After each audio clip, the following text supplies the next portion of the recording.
Good evening, everyone, and welcome to my channel. My name is Dawn, and this channel is Dawn Does Keto. This channel is all about my accountability and my personal journey on the ketogenic diet. And normally Mike interrupts me, but tonight I might not get interrupted because both of us, we told you guys last week that we were feeling under the well, that was earlier this week. We were feeling under the weather. And yesterday was when I hit like my low of how bad I felt. I came home, went to bed early. Today is Mike's low day.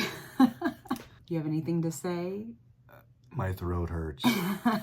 But yeah, my throat is very scratchy and dry, so talking is a challenge. So those of you who don't want to hear me, you won't have to worry too much about that this evening. Yeah. So we are probably going to make this video very short and sweet because Good night. Have a nice evening. It is almost 9 o'clock. Yeah. Way out of our eating window. Mike had to work late tonight, and then we did try to go out and get a little bit of a walk in because, as you guys know, we are doing a March movement challenge this month. We're trying to get 50 miles in the month of March. John, the last message I got was already over 40. He's like out crushing it. Yeah. And Mike Good and for I, him, though. Yeah, I'm very happy for him. He's actually trying to hit 75 for the month, but I think he's going to blow that out of the water. Sure. But Mike and I are now behind the 8 ball because we weren't feeling well, so we haven't walked like the last couple of days. So tonight we decided to go out and we took a little bit of a walk. We did just under 2 miles. So I think that puts us a little over 20, between 20 and 21. And technically we should be around 25 right now because the month is half over. So we're really going to have to kick it into gear, get some extra time in this next week or so, and get caught back up. Yep. I have no doubt we'll do it once, we're both feeling better. And I'm on the upswing. Like today, I totally feel fine. I think I'll be there tomorrow. I just feel like, because I was a day late. You were a day behind me. Yeah. You, right? So I told him this morning, I'm like, I feel great. So I think we're heading down the home stretch. So hopefully this will be the worst day for him. Plus, he had to do an interview at work today, and he didn't really want to talk a lot, and then he ended up having to talk a lot. Didn't help. Yeah. So we're just going to show you real quick what we're having for dinner. We are having cheesy cauliflower casserole and meatloaf. Pretty basic. This recipe for the cheesy cauliflower casserole that I make is, I'll link it in the cards up above, up here. It's funny because Mike does not like cauliflower at all. I don't like ketchup either.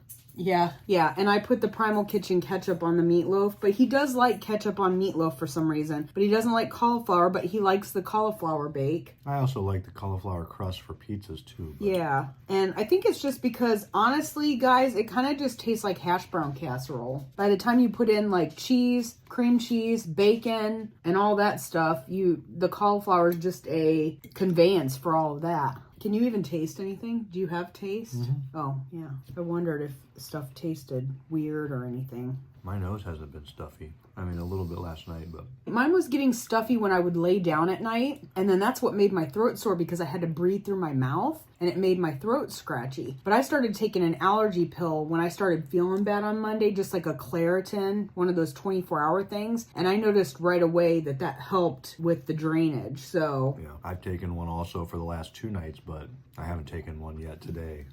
I'm due to take it anytime now. Take it before we go to bed. So I'll just tell you guys real quick what I had for lunch, and I actually had a late lunch because I went and helped my mother and father-in-law today, and then I had some errands to run, so I went to do that. I had to go to the grocery store, and by the time I got home, it was, I think, going on 2 o'clock, and I wanted to get dinner prepped so that all we had to do was throw it in the oven. So I ate my lunch while I was prepping dinner, so I broke my fast much later than I normally do. Since I was home, and I don't get to do this very often, I made deviled eggs, because normally I eat my hard-boiled eggs in the car while I'm driving. So this way I was home, I made myself some deviled eggs. I had to cook up some bacon for the casserole, so I had a little bit of bacon with it. And then just my fat coffee, which I did put some Jordan skinny syrup in today. I was out running errands and I went to TJ Maxx, and that's where they sell a lot of the Jordan skinny syrup. So I picked up 3 new flavors that I didn't have before, and one of them was caramel macchiato. So I put a cap full of caramel macchiato in my coffee today. But that's it. That's all I had. But I ate 8 deviled eggs, so I was feeling pretty full after that. Well, you didn't eat dinner last night either. No, I went straight to bed last night because I didn't feel good when I got home, and I told Mike, sleep right now just seems more important to me than eating. So I skipped dinner and just went to bed. What'd you have for lunch today? Last night, you didn't eat dinner, and I didn't feel good either. So I was not cooking anything. So I slid into a off-plan meal and had a very quick and easy and inexpensive pizza that Mary and I, our daughter, both shared. I ate leftovers of that for lunch today because, again, didn't have anything to take to work because we didn't cook anything last night. So I ate that for lunch as well. Is that gone now? Yeah. So anyway, it was just not an excuse, but the reality is the circumstances be what they were and what they are. We just weren't cooking yesterday, and I wasn't about to do it either. So I basically told him he had to fend for himself because I was coming home and going to bed. Yeah.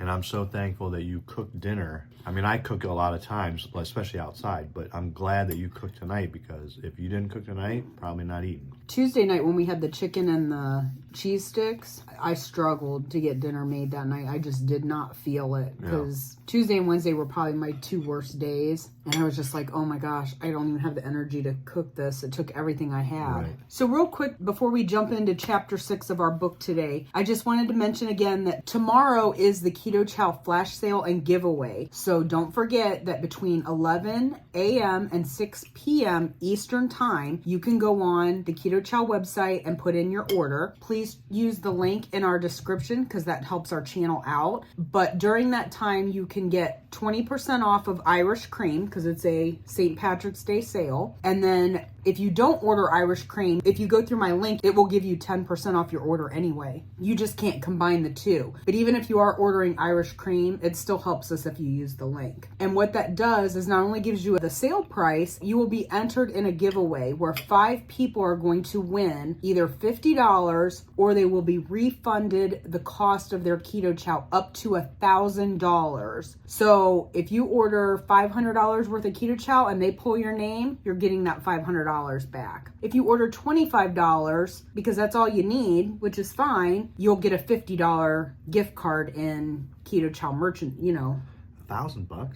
Yeah, up to $1,000. Wow. Yeah, for 5 people. So put your orders in because it's better to order it now and have the chance of getting it for free. That's tomorrow. Don't forget to put your orders in. I just wanted to remind everybody because we're coming down to the wire now. And I did that video on Monday, so, sometimes you're not thinking about it. I don't know too many people that would order $1,000 worth of KetOH-IO at one time. So most everybody's just probably going to get their money back.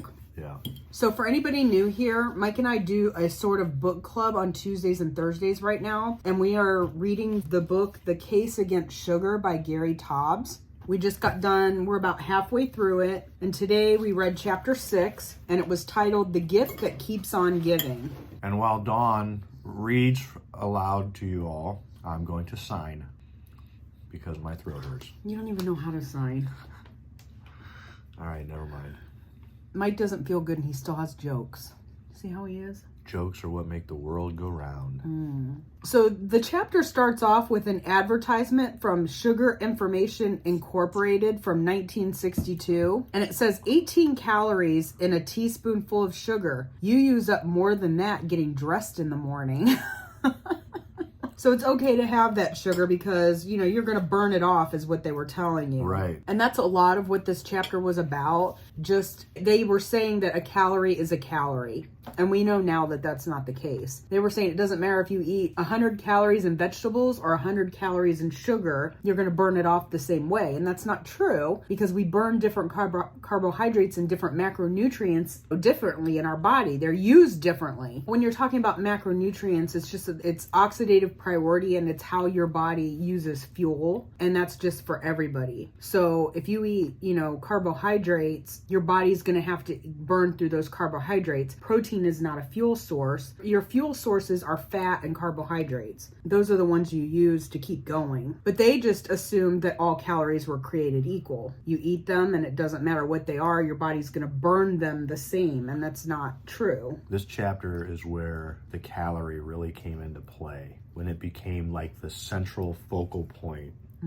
on everything else that is associated with obesity, overeating, and sugar consumption. It all came down to the calorie. And they just go back and they reiterate that since the 1930s, there were two trains of thought that nutritionists were following that determined a healthy diet. And of course, that first train of thought was that fat is bad for you. We've already talked about that. And they say that eating fat caused chronic disease. And the second train of thought was, a calorie is a calorie and you have to burn more than you take in. Yeah. It's that energy balance that if you're, eating and you're not moving, you're going to gain weight. Yeah. We still believe that today. There's a lot of people that believe that today. And he went back again and started talking about the Inuit people and how they were not overweight and had very little disease, but they reduced their fat and they were eating more sugar and they experienced more obesity, diabetes, heart disease, and cancer as well. So it just goes to show you there again that it's not the fat, because that's what they were eating before and they didn't have all those issues and problems. It's not until they reduced the fat that they started experiencing that. So again, we go back to that energy balance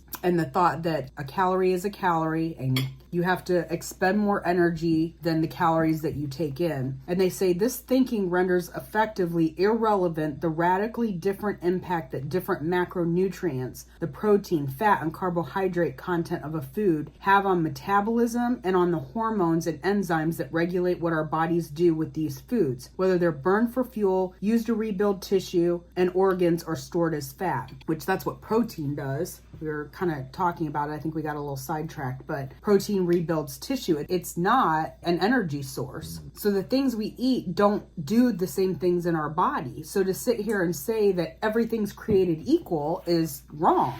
It says here, it implies that a calorie of sugar is no more or less capable of causing obesity and thus diabetes than a calorie of broccoli or olive oil or eggs or any other food. A calorie is a calorie. And of course, the sugar industry embraced this thought. Oh, of course. And pushed it, advertised it, and promoted it. Again, back to the quote at the beginning of the book where 18 calories in a teaspoon of sugar, you use up more than that getting up out of bed in the morning. They were taking full advantage of that fact. Of the misconceptions and lies of the medical community. And then you have people just coming on board, doctors and scientists, nutritionists. Again, we talked about it in the other chapters. These guys are just arguing back and forth. And it always seems like there's one guy who has it right and the other ones squash it. Yeah, they don't listen to them. They don't listen at all. They're all together and this is the way it is and you're going to listen to us. So a couple of the people they talked about was Carl Norden and Louis Nurburg. They believed this fundamental truth, that all obese persons are alike and in one fundamental respect, they literally overeat. And that's what they blamed obesity on. Yeah, they wanted to blame obesity strictly on an eating disorder, the overconsumption of calories. Yeah, they didn't want to look at anything medical or scientific at all. And that's going to change, but up until this point, one of the things I remember reading in here, they were giving you not why somebody was obese, not the cause of it. They were completely skirting around what was really the issue here. Right. And we know that hormones play a factor in it. You also have genes to contend with, which they didn't even know anything about or even mention at all. So there was another doctor, we said there's always like one who seems to have it right. There was another doctor, his name was Bergman, and he said basically by saying that genetics has nothing to do with how heavy somebody might become or that hormones have nothing to do with it, he used the example of kids. Two kids can eat the same exact amount of food. Are they going to be the same height? Are they going to look exactly the same? No, because you have genetics and hormones and everything else, especially if you're talking about boys and girls, because they're completely different and hormones play a huge factor in it. You know, to say, oh, well, that kid's taller, so he must have eaten more. Right.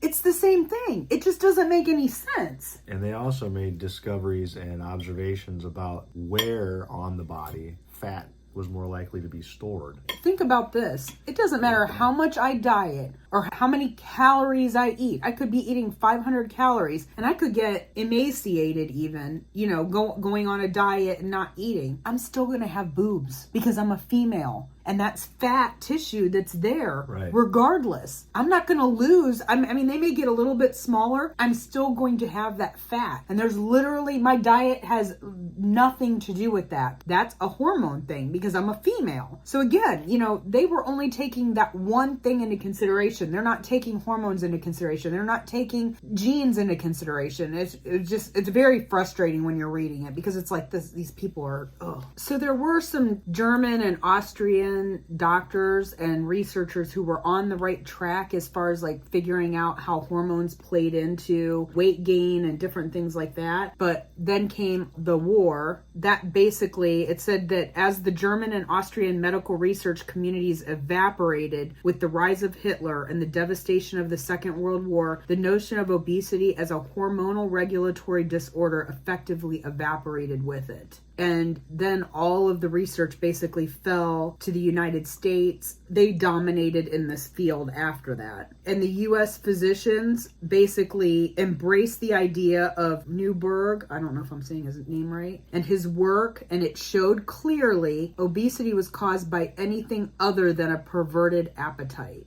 So again, the data got squashed, and we don't know who all has a hand in that. We know that the sugar industry does because they don't want... Well, they definitely embraced it anyway. They still love the fact that any negative factual information that came out that was eliminated, wiped out, squashed, evaporated, whatever it was, they loved it. We talked in another chapter about how they tried to up the fat on, was it rats or mice? On rats. And the more that they upped the fat, the less easy it became to give those rats diabetes. They were trying to induce diabetes in those rats. Yeah, they were trying to say that fat was the cause of it. Right. So and the more fat they gave them, the less likely they were to become diabetic. And that was a slap in the face. Right. So, but in this chapter, they did research on other animals. They had like an overweight rat or mouse, or they studied different animals, but they were overweight. And then they had some that were like their lean counterparts, the same animal but not fat. And so they tried to give both animals the same exact amount of food. The one that was overweight didn't get any thinner by regulating the amount of food that they were eating. It says these animals would remain excessively fat even when they were being starved to death. So they would cut back the amount of food that they were eating. And we've actually seen this before, people that we know that cut their calories down to nothing and actually gain weight. And that's what was happening with these animals. They were cutting down their food. They were malnourished. They weren't,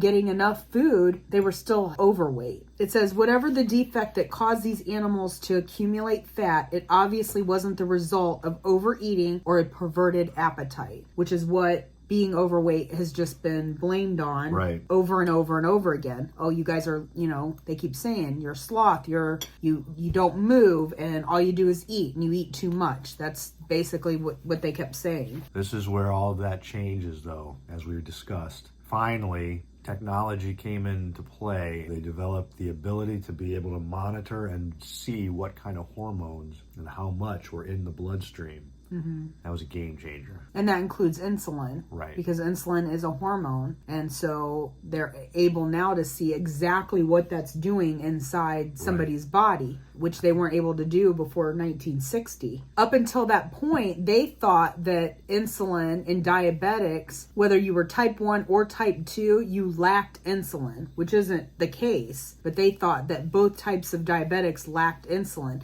Now, that is true for type 1 diabetics, but it's not true for type 2 diabetics. And then this is when they start talking about insulin resistance. And then that is basically what they start referring to type 2 diabetics, is that they're insulin resistant. Not that they lacked insulin altogether, which is what they thought at one point. Right. When I think about insulin resistance, I think about all these people today that take insulin because they're diabetic and then go and keep eating the junk that they're not supposed to eat. Well, that's when they came out with the shots. That's basically what they said in another chapter, and I don't know if we touched on it, but it was like, oh, now that we have this medicine for this, people can just live their lives and do whatever they want and not have to worry about their issues with sugar. Right, but that is so far from the truth. And now, we know people that were close to us that were taking insulin And then they would turn around and drink, a can of pop or eat a candy bar or do something. Yeah. They're like, well, I took my medication, so it's okay. So it's okay. And your body over time is going to grow resistant to that insulin. And then it's not going to do what it's supposed to do. And then what are you going to do?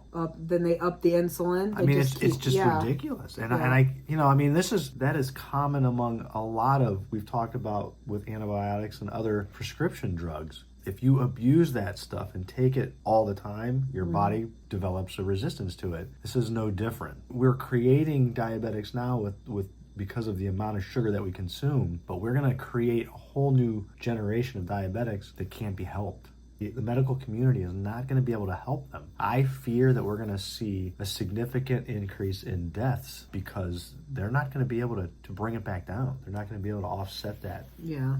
It says here, another possibility is that these elevated levels of insulin and the insulin resistance itself were caused by the carbohydrate content of our diets and perhaps sugar in particular. Perhaps.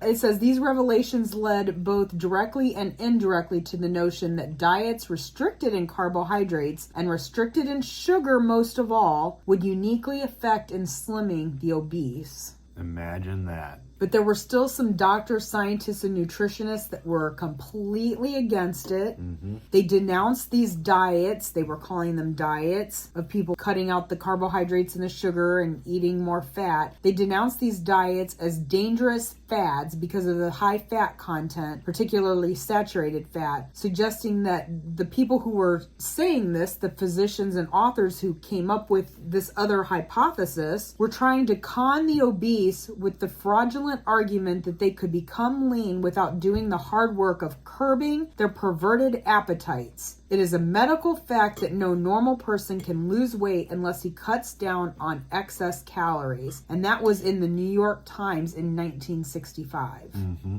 So again, even though this information was coming out, they were doing more research on hormones and different things, and doctors were coming up with different ideas of what might be causing you to be overweight. These doctors would come back and say, they're quacks, and if you eat fat, you're going to be fat. You need to move because it's your inactivity, again, that is causing you to be fat. And they just keep spreading that lie. I just want to make an observation while we're continuing this education on sugar, that it seems like in almost every chapter, the name Coca-Cola appears.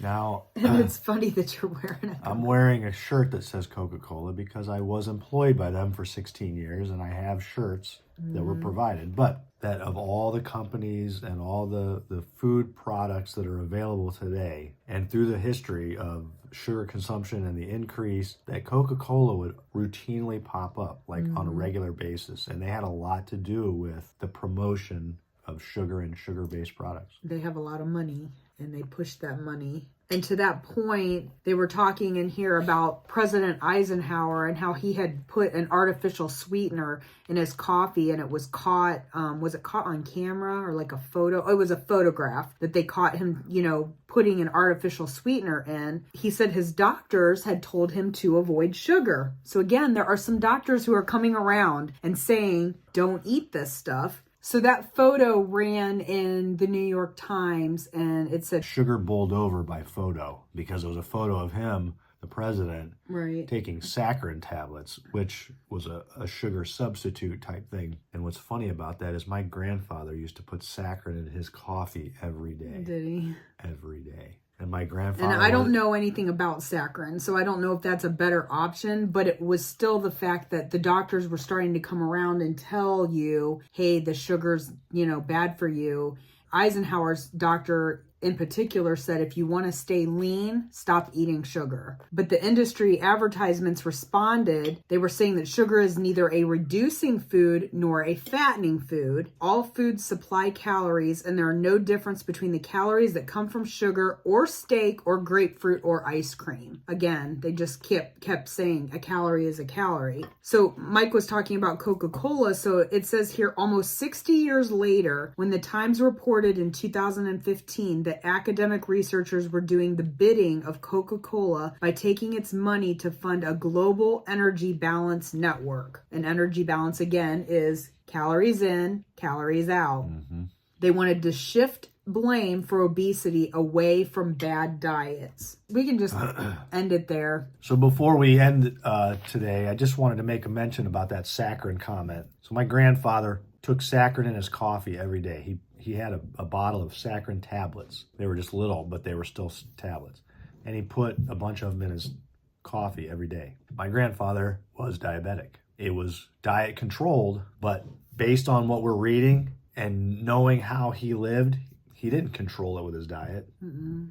He ate Oreo cookies like they were going out of style, and he loved Frosted Flakes, and he ate those till as long as I can remember. He's a product of this type of thinking. Right. Even though he knew he had diabetes and it was caused by sugar, it didn't matter because they didn't. I don't want to say that he knew it was caused by sugar. I really don't know what he knew about it because he never really spoke about it. I just know he was not supposed to eat certain things, but my grandmother would get them for him anyway. Because again, they were raised in this time period and they just didn't. Well, and they probably were being told, just like in here, that it wasn't from the sugar. Right. Sugar's not what gives you diabetes. Mm-hmm. He was just going with the information that was available at that time. Right. Even now, the diabetes diet includes whole grains and sweet potatoes. And we know now that there's no difference between that and, white bread and regular potatoes. Right. They're going to spike your insulin just as much. But people think that they're doing the right thing because they're eating those types of foods because they're still being told that. Right.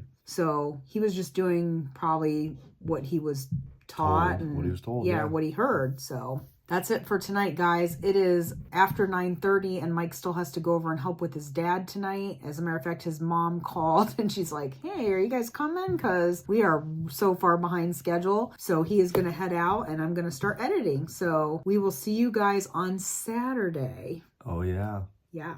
And we'll get to talk to you in real time. And hopefully my voice will be back so that I can echo far and near. I think he'll start feeling better tomorrow. Because like we said earlier, he's about a day behind me and I feel a lot better. So we will see you guys on Saturday. If you like this video, please give it a big thumbs up. Subscribe to our channel if you haven't done that yet. And hit that bell notification button. That way when our new videos come out, you will be alerted to it. You guys all go have a great day and have a great weekend.